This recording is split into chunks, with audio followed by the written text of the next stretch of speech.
Good morning, afternoon or evening, ladies and gentlemen, Allincrypto here, and welcome back, guys, on this wonderful Wednesday for what is going to be nothing short of another jam-packed daily market update. And we've got some huge news to share with you in this video. We're going to be starting things off by looking at a senior analyst over at Bloomberg's take on what's to come in the year ahead as far as altcoin ETFs are concerned. And he mentions the likes of Solana, XRP, Hbar, which is, of course, my largest crypto position, and Litecoin, rather interestingly. So we will be taking a look at that to start the video off. Of course, we are referring to Eric Balanchunas. He gives his take. We'll explore it.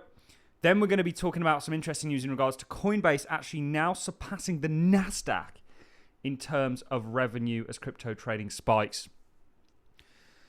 The reason these institutions are going to get on board with this technology is because they can essentially monetize it.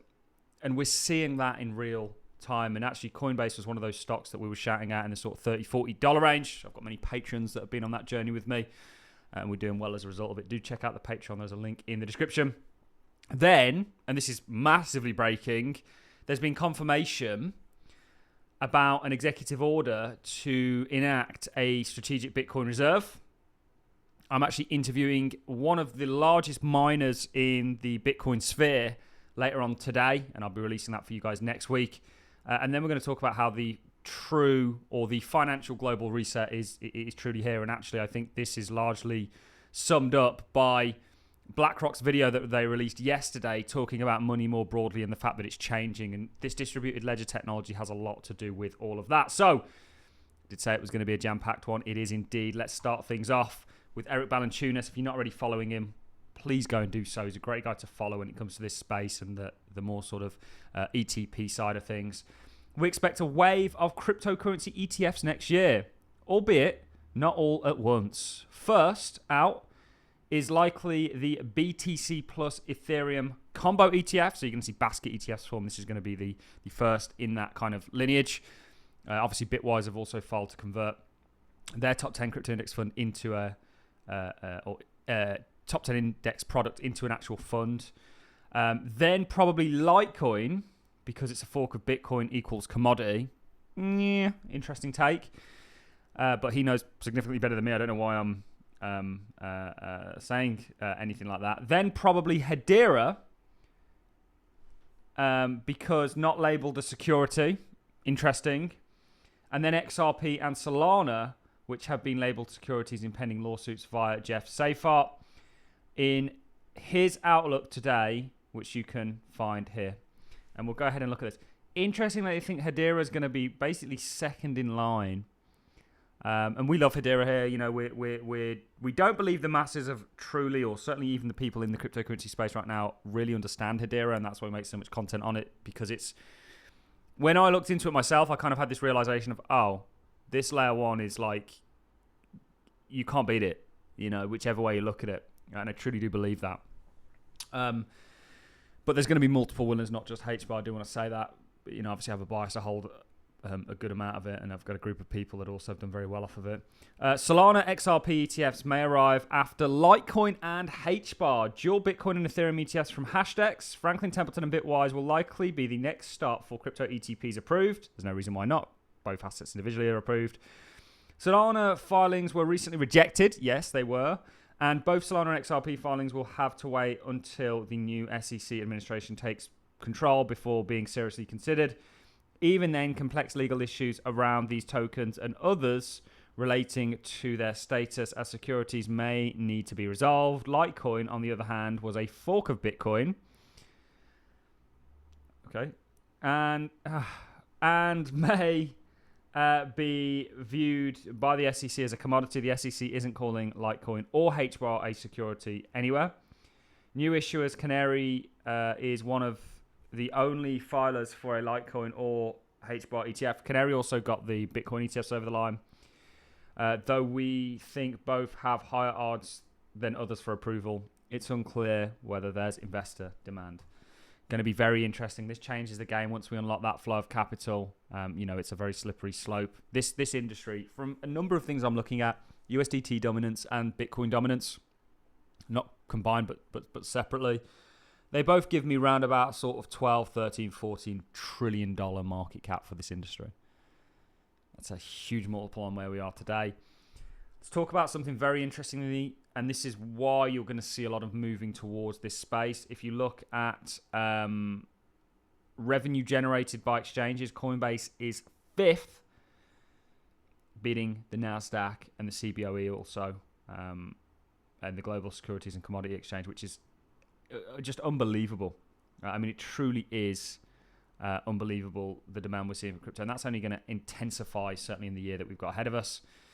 Some other really interesting news is from Dennis Port. Massive breaking. I can confirm that my team has finalized a model executive order for the President of the United States to establish a strategic Bitcoin reserve. Executive order establishing a strategic Bitcoin reserve within exchange stabilization fund, reforming the disposition of confiscation, crypto assets, and laying the foundations for enacting into law. The executive order establishes the framework for creating a strategic Bitcoin reserve as part of an exchange stabilization fund, ends the auction of 200,000 Bitcoin held by the US Marshals, and initiates the groundwork for a long-term and necessary legalization or legislation to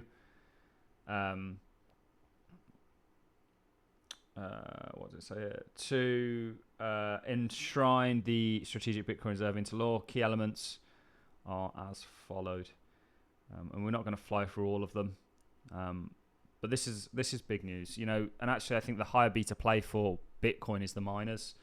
They're going to be a real slingshot, I believe, in the future.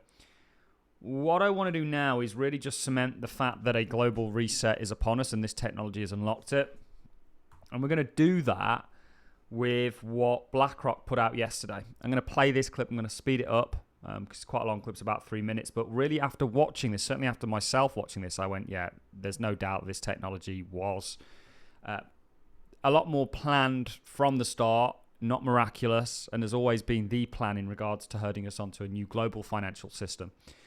And BlackRock very much confirming it with this video. So without further ado, let's go ahead and play the video. We've all heard about Bitcoin, but what exactly is Bitcoin? Let's start at the beginning, around 100,000 years ago. Throughout history, we've used all kinds of objects to help make transactions and store value, from seashells to shiny metals to paper notes. That's because the value isn't just in the object itself, it's in how much we agree the object represents. So the object can be many things, even, as it turns out, a string of digital code. The internet changed everything. It connected the world, changing how we communicate, work, shop, and manage finances. It also opened the door to a new kind of currency and asset. Enter Bitcoin, a digital currency not governed by banks or governments, but by its global community of users, and that provided new potential benefits. Bitcoin exchanges happen person to person, anywhere in the world, in near real time and for near zero transaction costs, saving money, time, and opening financial opportunity to those without access to a banking system. Bitcoin has a fixed supply of 21 million Bitcoins. This hard-coded rule controls supply, purchasing power, and helps avoid the potential misuse of printing more and more currency, which can contribute towards inflation. All transactions take place on a digital ledger called the blockchain. It's a digital platform to move value where everyone can see every transaction. Bitcoin is no longer seen as the radical idea it was 15 years ago. Over 500 million people around the world now use cryptocurrency, with over 50% holding or investing in Bitcoin, making it the most popular cryptocurrency by far. Some use Bitcoin to transfer value across borders and for purchases. Some see Bitcoin as an investment, given its limited supply and uniqueness relative to other financial assets. And for those in certain countries, its value goes far deeper, potentially offering greater financial autonomy by serving as an alternative to local currencies. Bitcoin is an emerging global monetary alternative. Time will tell how far adoption will go. But next time you see a seashell or shiny metal, think about how humans' idea of money has evolved throughout history. So there you have BlackRock, largest asset manager in the world, essentially promoting Bitcoin and promoting this idea of currencies changing as we know them. They ultimately predict things well into the future that come true, and you know, this is the path that we're on. And Bitcoin was, I believe, given to us as a kind of a gateway to a new digital global monetary system that is upon us, and value system, and which I think there's a lot of dangers with. You guys know the score technically.